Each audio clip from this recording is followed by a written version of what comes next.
બોટાદ જિલ્લા વકીલ મંડળની વર્ષ 2026ની ટર્મ માટેની ચૂંટણી પ્રક્રિયા હાથ ધરવામાં આવી હતી. આ ચૂંટણીમાં સેક્રેટરી પદ માટે રાજેશભાઈ ગાબુ વિજય જાહેર થયા. મહત્વની વાત છે કે સેક્રેટરીના પદ માટે અન્ય કોઈ ઉમેદવારી ફોર્મ ન ભરતા અથવા ઉમેદવારી પરત ખેંચાતા રાજેશભાઈ ગાબુને બિનહરીફ સેક્રેટરી તરીકે જાહેર કર્યા છે. તેમની આ વરણીને વકીલ મિત્રો અને ટેકેદારોએ વધાવી લીધી હતી. રાજેશભાઈ ગાબુની વરણી થતાં જ બોટાદ કોર્ટ પરિસરમાં ફટાકડા ફૂટી મીઠાઈ વહેંચીને ઉજવણી કરાઈ હતી. સાથી વકીલોએ તેમને પુષ્પગુચ્છ આપી શુભેચ્છા પાઠવી હતી.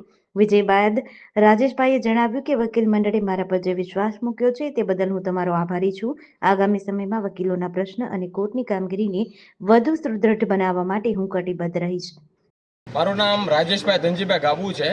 આજે કઈ બાર એસોસિએશનની ચૂંટણી જીતી ગયા છો અને આપની જીત બિનહરીફ થઈ છે, શું વિગત છે? આજે જે બાર કાઉન્સિલની ચૂંટણી રચાઈ રહી છે 2025-26માં, તેમાં જંગ બહુમતીથી મનોજસિંહ યાદવ 24 મતથી વિજેતા થયા છે અને હું બોટાદ જિલ્લા બાર સેક્રેટરીમાં બિનહરીફ વિજેતા થયો છું. તેમાં અમારે નવું પરિવર્તન લાવવાની બધાની ઝુંબેશ હતી. તેમાં યુવા પેનલ જે છેલ્લા 13 વર્ષથી જે પેનલ ચાલુ હતી એમાં અમે નક્કી કર્યું હતું કે નવી પરિવર્તન લાવવાની અમારી ધગશ હતી. જે પરિવર્તનની ધગશ આજે પૂર્ણ થઈ છે અને આગામી સમયમાં અમે નવું પરિવર્તન લાવશું અને વકીલના હિતમાં જે કંઈ પગલાં લેવાનું થશે એ અમે લેશું.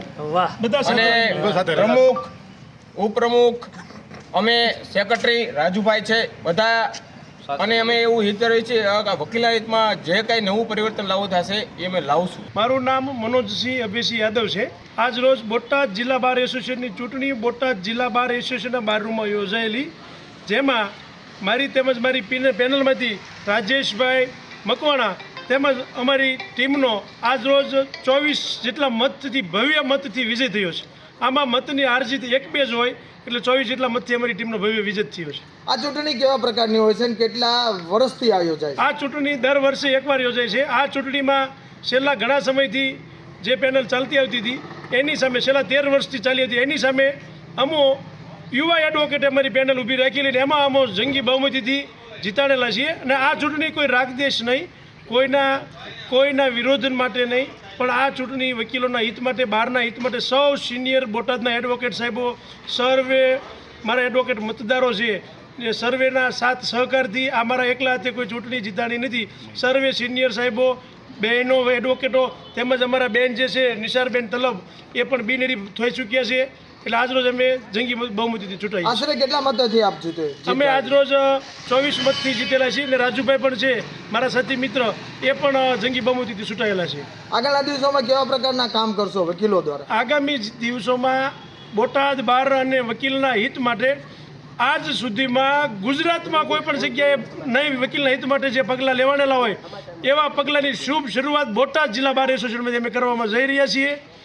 કેવા પ્રકારના હોદ્દા આપવામાં આવ્યા છે આપની સાથી મિત્રોને? આજ રોજ અમારે જે ટીમ જીતી છે એમાં હું પ્રમુખ તરીકે બોટાદ જિલ્લા બાર એસોસિએશનના પ્રમુખ તરીકે ચૂંટાયેલ છું. મારા સાથી મિત્ર છે રાજેશભાઈ, એ બોટાદ બારના લાઇબ્રેરિયન તરીકે જીતાયેલા છે. મારા સાથી મિત્ર ગાબુભાઈ છે રાજેશભાઈ ગાબુ, એ બિનહરીફ સેક્રેટરી તરીકે ચૂંટાઈ ગયેલા છે. નિશારબેન છે અમારા જે સાથી મહિલા બેન છે એ પણ ચૂંટાયેલા છે, બિનહરીફ ચૂંટાયેલા છે. જેડીસી ન્યૂઝ સાથે ચિંતન વાગડિયા, બોટાદ.